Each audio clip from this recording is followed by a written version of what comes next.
Well, I just mentioned on the radio, I need to apologize to any Buff fan that came out and watched this tonight because it was the epitome of winning ugly. We weren't very good offensively. My hat's off to our guys defensively. They guard, we rebound. I mean, there were some bright spots there, but I think we all expect more of this team on the offensive end than what we got tonight. And so for that, I take responsibility, and it's my job to get them better because that's the fourth game in a row offensively we have not been the team that we are in practice. And, you expect as a coach for your players to play how they practice. And when you practice well, you expect them to play well. When they practice poorly, you don't expect them to play well. We haven't had a lot of bad practices. Fridays was not good.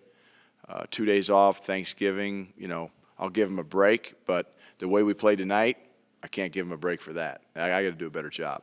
And so we'll take it. We'll move on. But it's amazing the feeling that we had in the locker room. It's almost like we felt like we lost because we all know we can be better.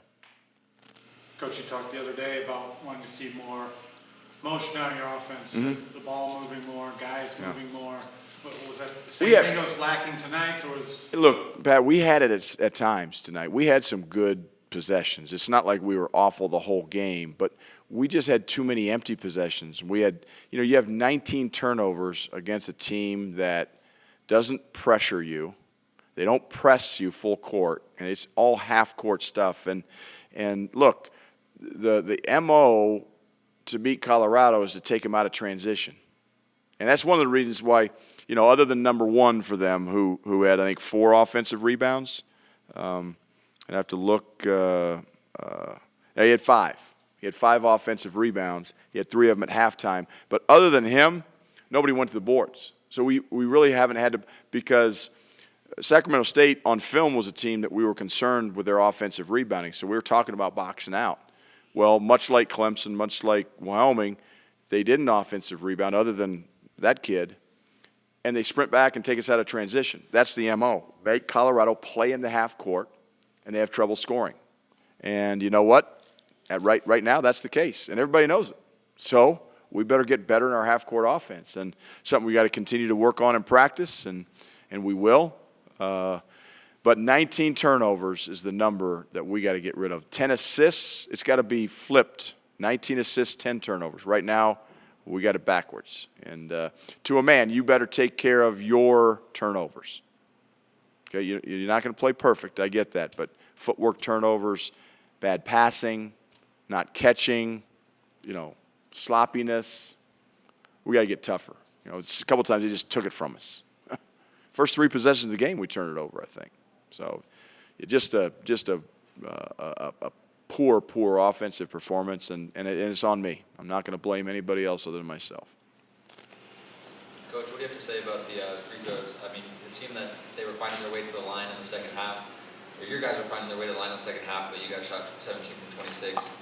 I'm going to say the same thing I said after the Wyoming game, which is that's on you as a player. You can't step to the line and make a 15-foot free shot. You better get in the gym and figure it out. You got to buck up and do it, okay? And what's amazing is I said that after the Wyoming game, against Clemson, we're 24 for 25. Made 24 in a row. And tonight we're right back to where we're like, what do you want me to say?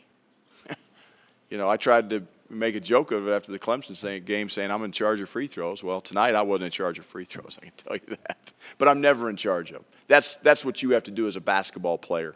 We've all played the game long enough. You step up, you knock them down, you move on. That's what we did against Clemson. Tonight we didn't. So, look, you're asking the wrong dude.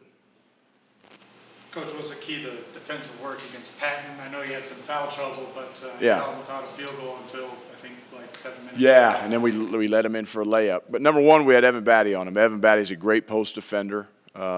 We need to keep Evan out of foul trouble because Evan's so smart and he's so sound and he's tough and he's aware. Evan's just really good, and Evan did a terrific job on him. We talked about digging on him. But, we challenged our post players to do a good job on Patton, and they responded. And I thought our perimeter guys did a pretty good job for the most part. Our defense, I can't point to a lot saying, you know what, we're not very good there. We're pretty darn good. Look at our numbers. Look at, how we held them down and we rebounded. But it all comes back to the offensive side for me. But, I thought our post-back guys on defensively were darn good tonight, as were our perimeter guys. You had to shake up the starting lineup for the first time. Obviously, Dalen's had a hard time getting on track, but what was some of the thinking with that move with Eli? Two things on that. Number one, Elijah Parquet is probably our best perimeter defender other than McKinley. And you could maybe make an argument for Deshaun. So we know that Eli is going to give us that. It also allows McKinley maybe, not to take a break, but McKinley's always drawing the team's best perimeter defender usually in the backcourt. So it allows us to put Eli on that guy from the get-go and hopefully get McKinley going offensively a little bit more, which, he scored the first 6 points of the game. So the second part of the thinking is Dalen and Shane are probably our two best backup point guards, if you will. I don't think either one of them is a true point guard, but they both have the ability to play that position. And to have only one of them in the game, which is what we had with the second unit when Dalen was starting. Now Dalen coming off the bench, he and Shane are in the game together when McKinley comes out. We've got two ball handlers. Maybe it'll help us offensively. Obviously, it didn't help us offensively tonight, but that's the thinking of having two ball handlers in the game at the same time when McKinley's out, and Eli being able to maybe take on that lockdown perimeter defensive role and take a little bit of pressure off of McKinley in that regard. So that was the thinking. Don't know if it'll stay like that. We'll see. But that was the thought process. Dallas, Okay. Yeah. I'm sorry. Dallas looked like he was wincing a little bit, grabbing his left Yeah, shoulder. he had a stinger on his shoulder in practice the other day. I don't know if that got re-aggravated or not, but I think he's okay. It's just, he was hurting. He was in some pain, so we didn't go back with him. And but I think he'll be fine. Yeah. So you obviously want to have these guys probably flush this game. How do you get them to not look ahead to Kansas? Well, that's a challenge, and that's something we have to understand, that Loyola Marymount, and I think our guys are understanding it now. I think we felt it in Vegas with Wyoming, and certainly Clemson. But even tonight against Sacramento State, when you're a ranked team, you got that number next to your name, and you got a little bit of people are talking about you a little bit. Other teams take that on as a challenge. Other teams come in and say, okay, what can we do to put ourselves on the map? And beating Colorado in Boulder is one way to do it. And so we have to understand that. And I think our guys are figuring that out. We didn't play, again, offensively like that tonight, but Loyola Marymount is a capable team, a team that's going to maybe – I haven't watched 1 ounce of film on them, so I have no feel. If they're a man-to-man team, a zone team, a combo team, we'll figure that out between now and next Wednesday. But our players better be ready to go on Wednesday, or we'll get beat. And somebody will beat us if we continue to play the way we are on the offensive end, turning it over 19 times, having 10 assists. As well as we guard, as well as we rebound, somebody will beat us. And if it's not Kansas, it might be Loyola Marymount.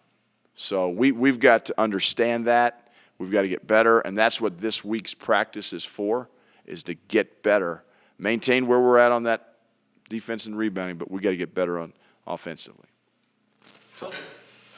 Go ahead. Okay. Yeah. How difficult is it to be really critical about this team when they're winning the way that you want? It's easy to be critical because my expectation level is so high. And I think our players' expectation levels of themselves is pretty high too. So, when they're not playing to their capabilities and they know it, I have no trouble. Now, I love this team. I love coaching this team. I think the one thing I love about this team is we do guard and we do rebound and we do compete and we've got toughness. There's a lot of things I love about this team. But we've got some good offensive players that aren't playing good offensively. And they're not taking care of the ball, and they're taking tough shots. And those are the things we have to get corrected. And then, Look, the shots may go in, the shots may not go in, but I just want to get shots. And 19 times we had the ball tonight, we didn't even get a shot. That's got to end. Bottom line. And this is the same team, San Diego, I forget the game, 7 turnovers? So we got a team that's capable of playing 40 minutes and turning it over 7 times. We got a team that's capable of turning over 19 times. We got a team that's capable of going 24 for 25 from the free throw line. And we got another team that's capable of going, 14 for 26. Like, what team is it? Like, come on, the consistency factor, that's something you got to own up to as a player individually. And I don't understand 24 for 25 versus 14 for 26. I don't understand that. But you know what? That's why we hang our hat on defense and rebounding. And that's why we do have a win. And this isn't the end of the world, but it should be a wake-up call, as the first half at Wyoming was. Certainly as I thought Clemson, again, we beat a good Clemson team. I'm not going to complain too much there. But I just think we are so much better than the way we're playing on that end of the floor, and we got to figure that out. And that's my job. Thank you.